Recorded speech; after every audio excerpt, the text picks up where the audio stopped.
Admittedly, I don't know anything about the mermaid scene. How did you become a singing mermaid? What fascinates you about mermaids?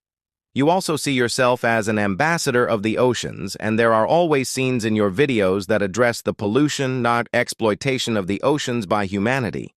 Can the marine habitat still be saved at all? I've loved singing since childhood. I simply couldn't stop. I've always been drawn to water. As a child, I would even take baths in puddles.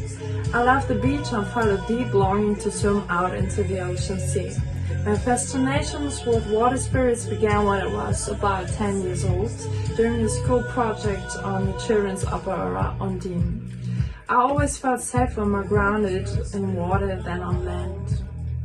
A spiritual seer once had a vision of me and said, Jana comes from the ocean and many helpers were needed to enable her to live on land. The color of her protective shield is pearl blue and pink, the colors of a spiritual mermaid. By chance, I took part in a photo shoot where I was transformed into a mermaid with special makeup. That experience inspired me to create my first mermaid costume. At the beginning of 2019, I performed my first show as a mermaid, wearing the costume and makeup. My very first song, though, I wrote back in primary school. What fascinates me most about mermaids is their mystical nature. They are protectors of the sea, strong, wild, and beautiful. They drive man to madness and awaken a longing for love. I honestly don't know if the marine habitat can still be saved. There's a reason why I was sent to land. But there's hope.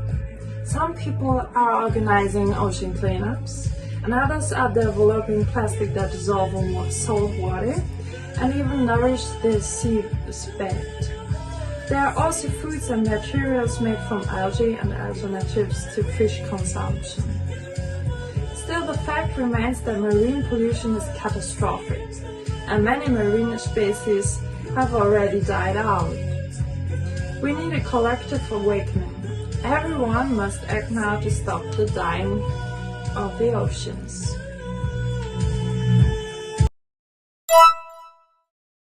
You have a very well-founded and professional musical background or education.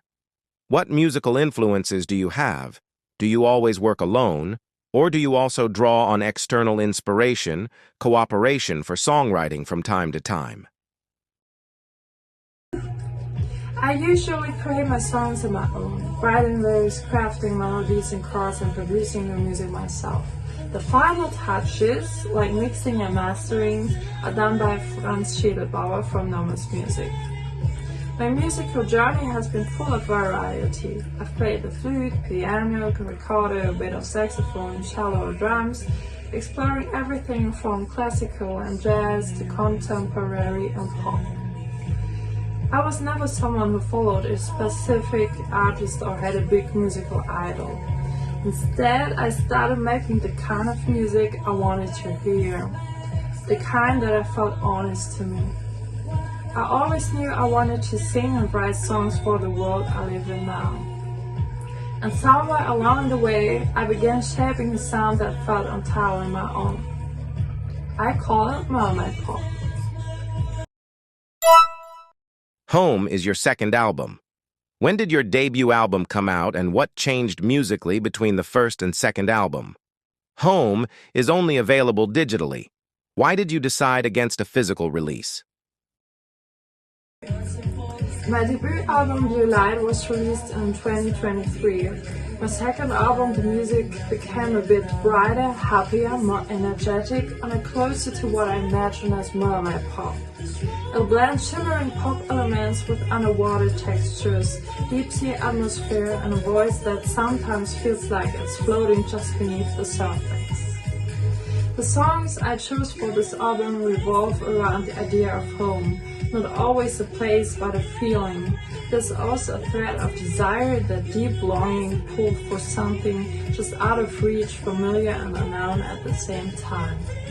I decided to release the album digitally for me. It's not just practical, it's a part of trying to make more mindful choices and avoid unnecessary waste.